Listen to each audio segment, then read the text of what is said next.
So, in Minneapolis, federal officers shoot and kill two people. And what happens next is this absolute storm of controversy. You have these totally conflicting stories and a public breakdown of trust that goes all the way to the top. Let's really get into what happened. This right here is the question at the absolute heart of all of this. And what's so wild is who's asking it, a Republican Senator Rand Paul. I mean, that question just cuts through all the political noise, right? It shows you this isn't about party lines. It's about something way more fundamental. Okay, so let's start right there. You've got the chairman of the Senate Homeland Security Committee, a guy from the president's own party who is publicly going after the Trump administration for answers. This is not business as usual in Washington. And this is where it gets really serious. Senator Paul has actually scheduled a public hearing for February 12th. Why? He's basically told reporters that after watching the video evidence himself, he just flat out doesn't trust the administration's investigation. I mean, when a senator from your own party is calling you out like that, you know the stakes are incredibly high. So, what exactly happened that led to all of this? Let's dig into the core of the whole thing. Two fatal shootings and two completely, and I mean completely, different stories about what went down. So the first incident involves a woman named Renee Good. On January 7th, she's in her car during a protest, and she ends up being shot and killed by a federal agent. Now, the official story from the Secretary of Homeland Security was pretty blunt. Good was a terrorist who attempted to run them over. But other people who were there, they say no, she was just trying to drive away. Two totally different narratives, one fatal outcome. Then, just a couple weeks later, it happens again. This time, a man named Alex Prey.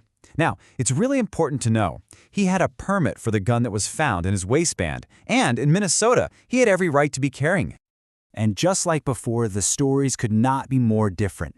The administration called Prey a terrorist and an assassin. But Senator Paul, who says he watched the video over and over, he describes seeing a man who was backing away, letting traffic go by, and even turning to help a woman who had been pushed down. And that's when he was grabbed from behind and shot.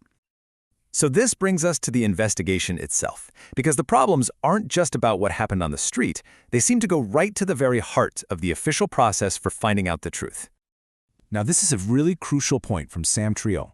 She's a former prosecutor for the Department of Justice, and she used to work on these kinds of police shooting cases. She says that federal and state investigators, they almost always work together. But in this case, the feds are apparently refusing to share evidence. She calls it completely unprecedented. And here's a number that might help explain why that trust is just so broken. 75%. That's how many of the career, non-political attorneys the DOJ Civil Rights Division has lost since January of 2025. According to experts like Chesil Trio, the one division that's supposed to handle cases just like this has been, in her words, hollowed out. So let's just step back and look at what we've got. You have evidence being kept from state investigators. You have top officials making these huge public statements about the victims and about gun laws that turn out to be just factually wrong.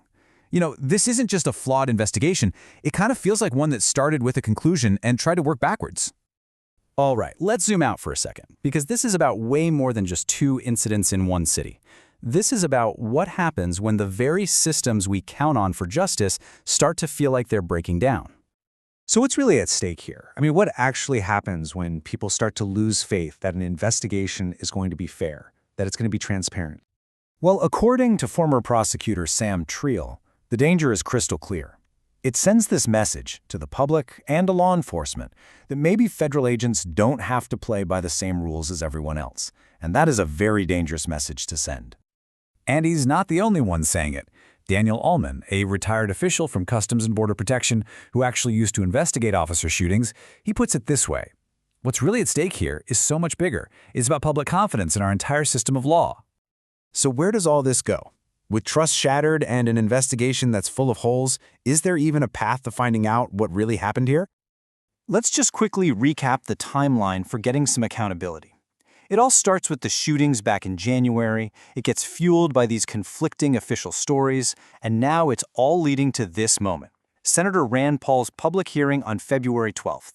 It's a direct challenge, a demand for some transparency.